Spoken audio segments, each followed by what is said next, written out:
Hey, welcome back to the channel. Great having you here. Don't forget, if you like what we're doing, make sure you hit that subscribe button, leave a comment today on what you think of the video. I'd love to hear some feedback. Today we are talking about the two-man game. That's right, two-man game. The pick and roll, or the screen and roll. See, sometimes coaches use different words. Screen, pick, it's all the same. For our video today, we're going to be talking about the pick and roll. Now make sure to stay on to the very end of the video so you can learn a nice variation of the pick and roll that can be helpful for your team. Basketball is a team game. In your offense, it's great to get everybody involved. Passing, cutting, everybody shooting, everybody scoring is a great strategy when it comes to basketball. However, sometimes in your game, you want a quick go-to play that can allow you to get a basket or to draw a foul, and the pick and roll is a great example of this. If you ever get in a game situation where your team is in a scoring slump, you haven't got a basket, make sure you have a pick and roll in your bag of tricks so that you can get a quick basket or draw a foul. What you're going to need for a pick and roll is you want to trust somebody that's a really good ball handler and somebody that also knows how to set the perfect screen. Our video today is going to walk you through the whole process so that your pick and roll perfection can just dominate on the court when you're playing against a team. All right, to go over the pick and roll, we're going to show you how it's done with no defense. And then we'll put Shaq and Allen Iverson back in to see how the defense might adjust or be affected by the pick and roll. First thing you want to do in a pick and roll is make sure that your screener comes to a complete stop and is standing their ground on their feet. In this case, Joel's going to come, complete stop. He's going to be low, taking up space, but not being outside his body and not leaning or shuffling his feet. He needs to be completely stopped before the dribbler can attack and initiate into the pick and roll.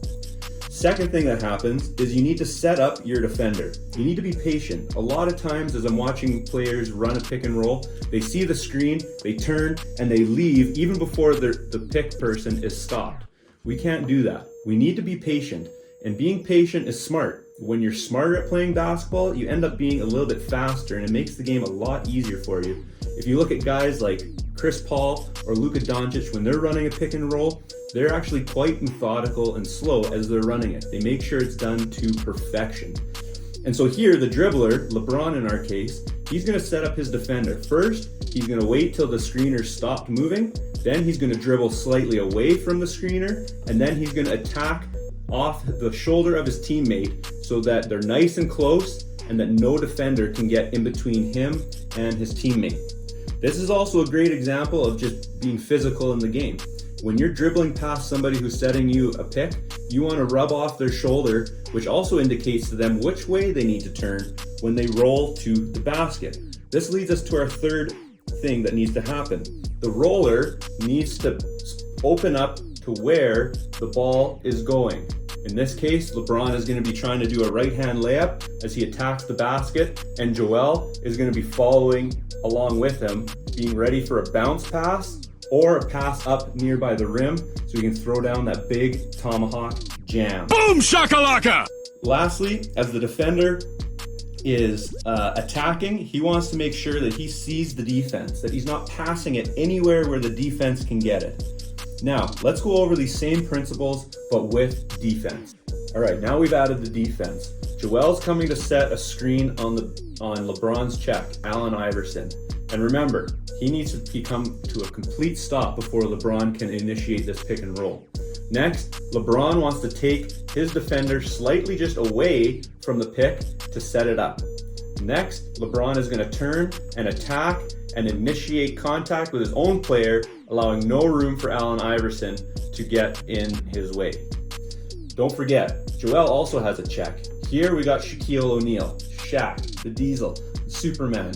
He's a really good defender, but he might not be ready for this pick and roll. In which case, as LeBron goes by Joel and Joel rolls, he could end up sealing both defenders, getting them stuck behind his screen, which allows LeBron to go for a nice, easy layup. However, that's not always the case. Players are smart these days. And so after Joel sets a pick, what can happen is the defense is going to want to switch.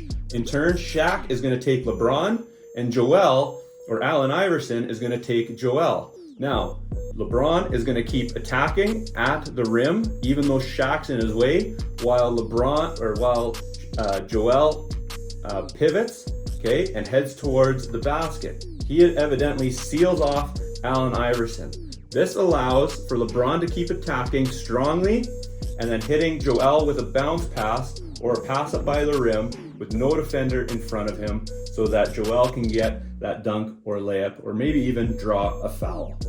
So guys, there you have it. You got the pick and roll. Remember, you got to follow these things step by step, making sure that you do it to perfection. Any little error could allow the defense to blow up the whole play, and in turn, you not getting that easy bucket that your team needs at that part in the game. Let's check this out in slow motion.